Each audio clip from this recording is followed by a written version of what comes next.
Hey guys, it's Jason, and this is the second edition of Bitcoin Weekly. Today's date, January 30th, 2013. So how's your last week gone? How's Bitcoin done? Well, you're about to find out. I hope you had a great week, so let's get started. First issue up. How many of you guys read or subscribe to Bitcoin Magazine?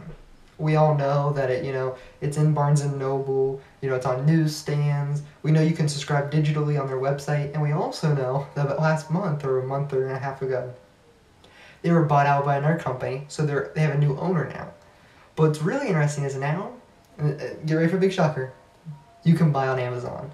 You can buy their magazine on Amazon in the print form and have it shipped right to your house. I think this will be a lot easier to get the general person into Bitcoin because now you can have your credit card and stuff on Amazon, click the one button to pay button, and get that magazine. So I think it broadens the Bitcoin horizon, and I think it's a great choice that the Bitcoin Magazine did, and I think we'll see an expansion because of that. The next issue is hosting. Now, many of us know Mega, and we've heard about the new Mega Upload, which is its predecessor. Mega is a predecessor to Mega Upload. We've heard about how they use encryption, and I think it relates a lot to the Bitcoin community and how we do things. But the question is, why can't you buy with Bitcoins? There's been this huge debate. You should be able to buy with Bitcoins. It's currency, and then we got, the encryption, we got the encryption with Bitcoin, we got the encryption with Mega. Let's take them together and let you buy with Bitcoins. Well, now you can. Hosting.co.uk now allows you to buy with Bitcoins.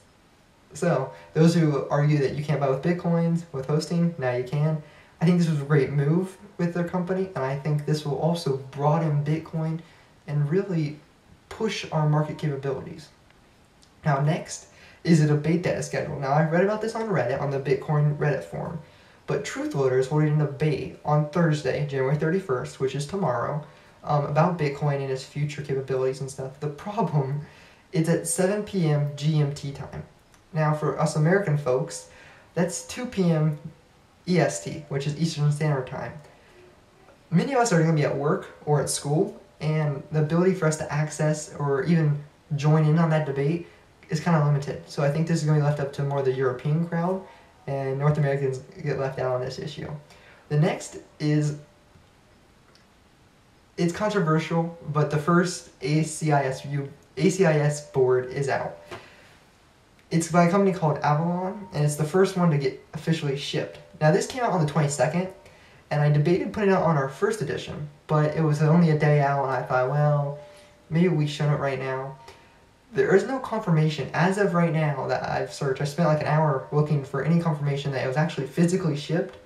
So far, nothing. There's rumor that it is shipped, and they've officially said that it's shipped it, but until we get personally, someone, a client, or someone that can verify that it was shipped and they have received the package, we haven't noticed. And I really hope this is true. I really hope it's not a scam, because seeing these ACIS boards coming out and hitting the market is going to just wow the Bitcoin community. It's going to re-amp, the whole community towards a project.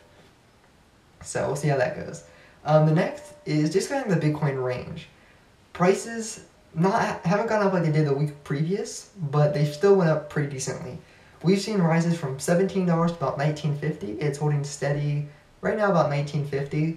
I was really hoping I kind of prolonged this episode because I was kind of really hoping and saying, oh man, it'd be great if Bitcoin breached the $20 mark, so I could kind of mention that in my video, and got kind of late, so I can't really say that it breached the $20 mark, but hopefully in this next week it will breach the $20 mark, and that will be something crazy because it hasn't happened since July 2011. So let's look out for that. I even got an alert on my phone, so the second it happens or the trade goes through, I'll find out.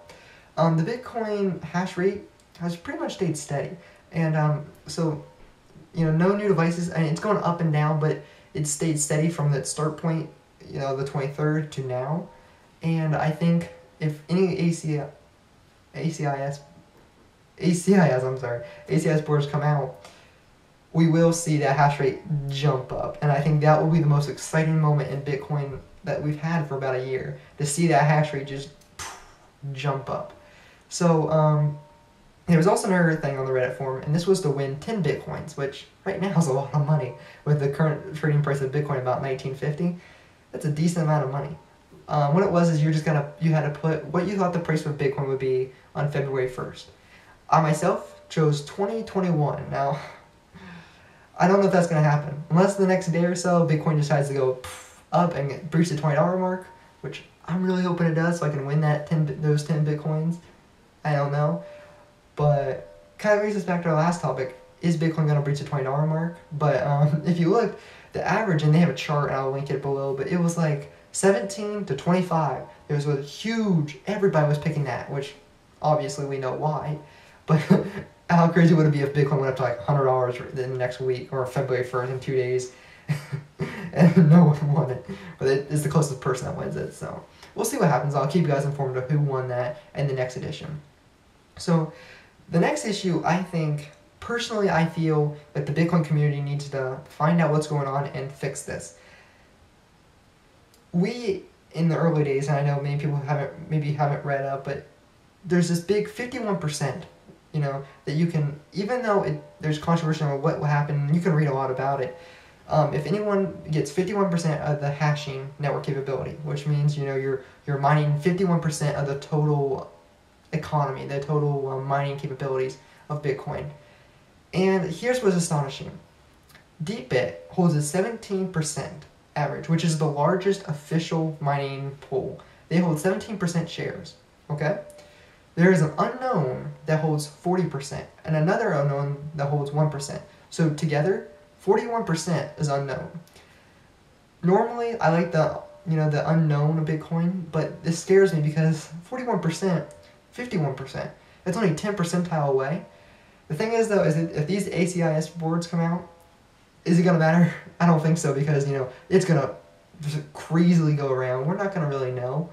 But it's to watch out. We don't want it to get to 49%. If it gets to 49%, we need to start watching out. Anyway, this was a little longer edition of Bitcoin Weekly, and I promise in the next following weeks it will get better. I'm still trying to get to the learning curve of how to present Bitcoin news in a video format. But thanks for watching, and have a great day.